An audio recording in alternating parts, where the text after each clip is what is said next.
Ayan, itatanim ko na itong mga mayana ko na nahingi dun sa aking friend sa bandang Tigaon. So, iba't ibang variety ito. Hindi ko lang alam kung rare ba talaga mga ito. Pero kasi, nasasabi ko na rare kasi unfamiliar siya. Yung mga pinuntahan ko kasi dun sa mga napuntahan ko mga plant stores, wala akong mga nakikita mga ganitong variety doon. Yung iba naman mayroon naman, pero mostly yung nandito ay wala doon sa Bulacan, sa Laguna at sa Cavite, sa Silang Cavite. Halos wala.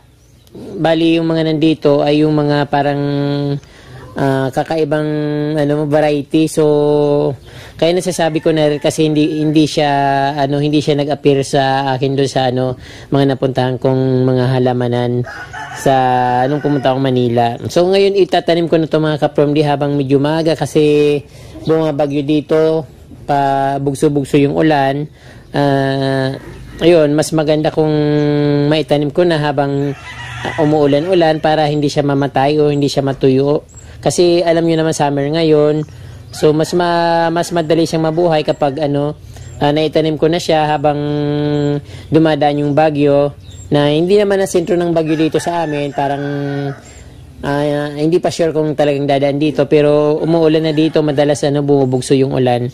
Kaya ito itatanim ko na, at yung mga ibang nasa pot itatanim ko na rin sa soil para lumaki at gumanda na rin.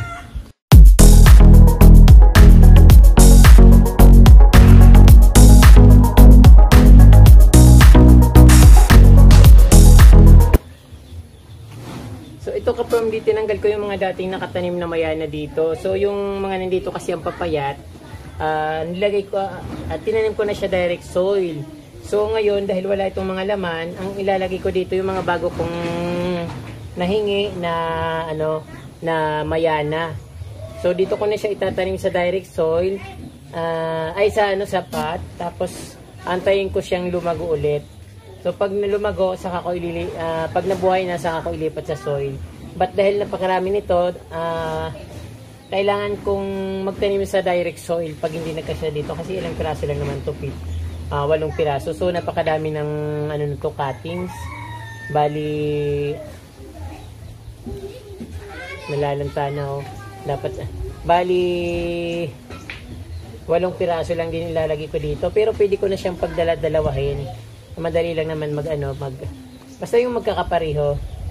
Katulad nito, magkapareho ito. So nasobrahan sa nasaan na ba yung puputol ko ng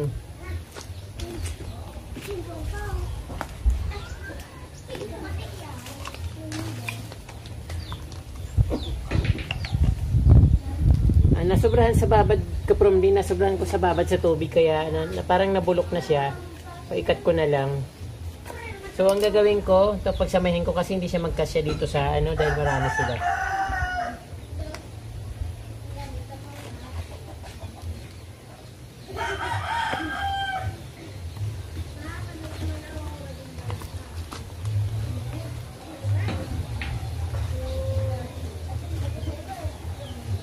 Madali lang itong mabuhay. So hindi ko siya pagdikitin para hindi magbuhol yung mga ugat nila.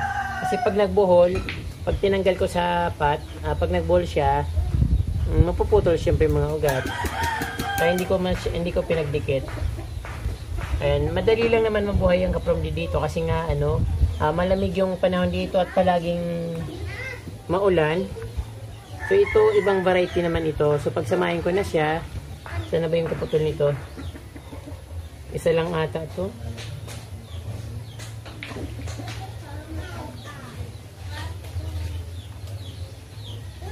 So nag-isa lang ito. Pero pwede ko naman samahan ng iba.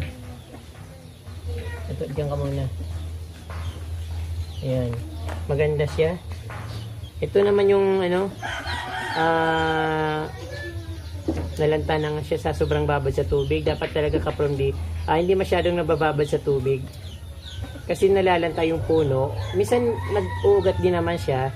Pero pag masyadong malambot yung yung katawan niya, konting babad lang sa tubig. Pero yung matitigas na ganito, kahit kahit 1 linggo mo ibabad, okay lang.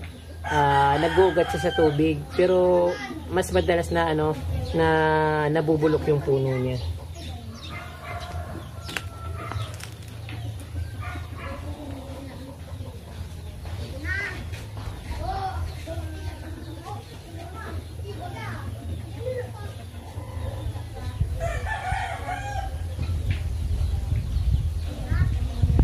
Pagsamahin ko na lang to.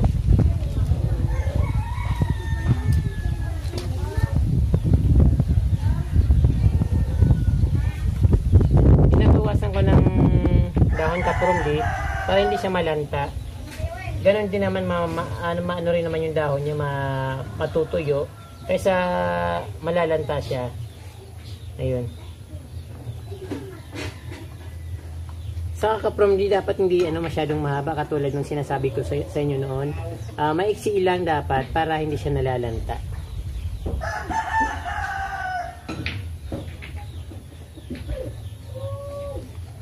Ito yung gustong gusto ko. Ito pala yung kasama nito. So isama ko na dito. Ayan. Isama ko na dito para same lang sila.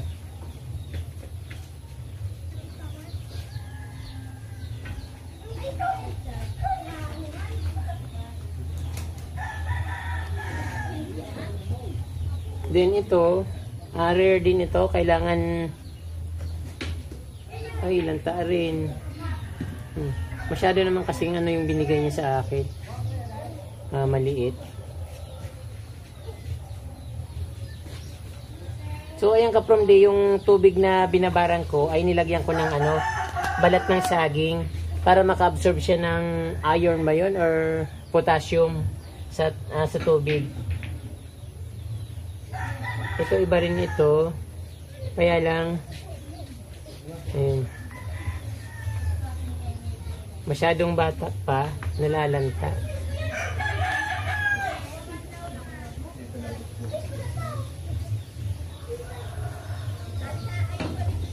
Ano ba yan?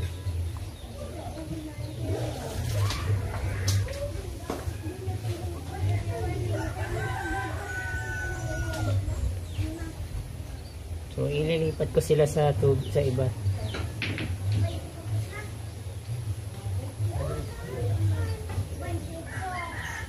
Sana yun yung maganda.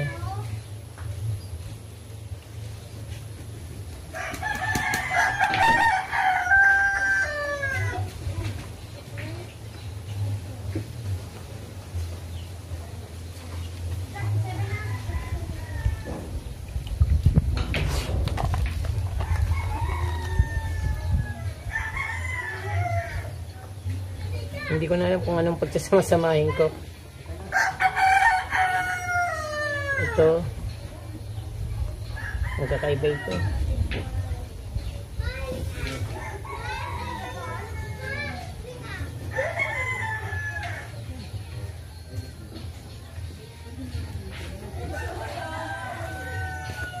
So, hindi ko na siya didiligan kasi nababad na sa tubig ng 24 hours. So, baka mabulok na yung puno niya. Ayan ko na lang muna siyang tumuyo. Total naman madalas yung pag-ulan dito, baka mabulok, sayang.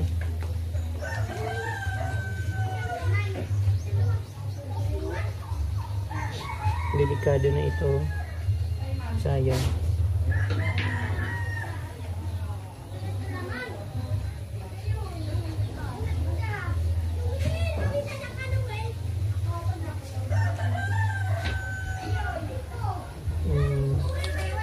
Ito dito siya.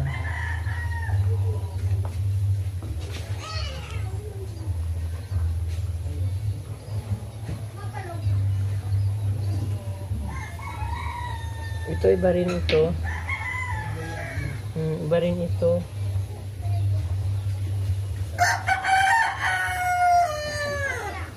Pero pag samasamahin ko na lang para maitanim ko lahat.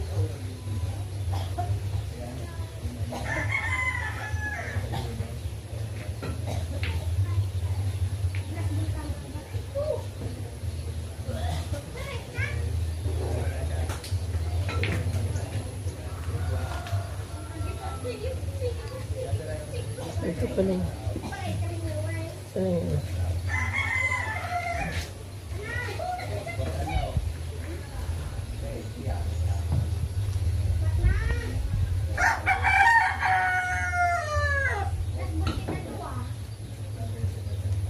So yung iba ka from direct soil na kasi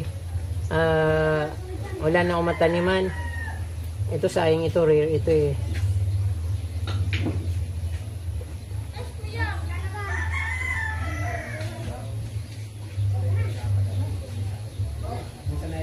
Rare din ito ka from D. Tatanggalan ko nilang ng dahon.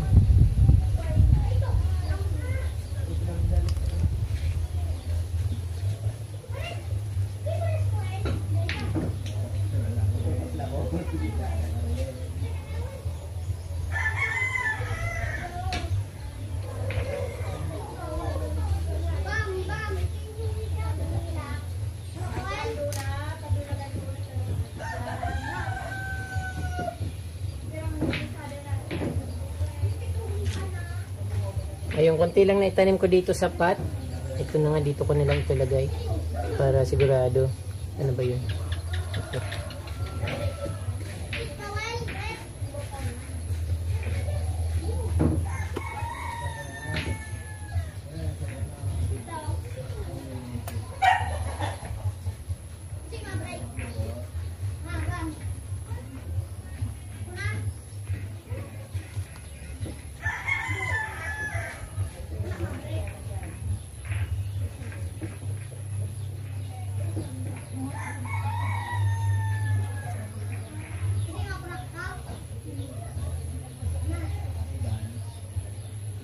Nako, lambot. Nako, sayang. Wala na akong iba nito.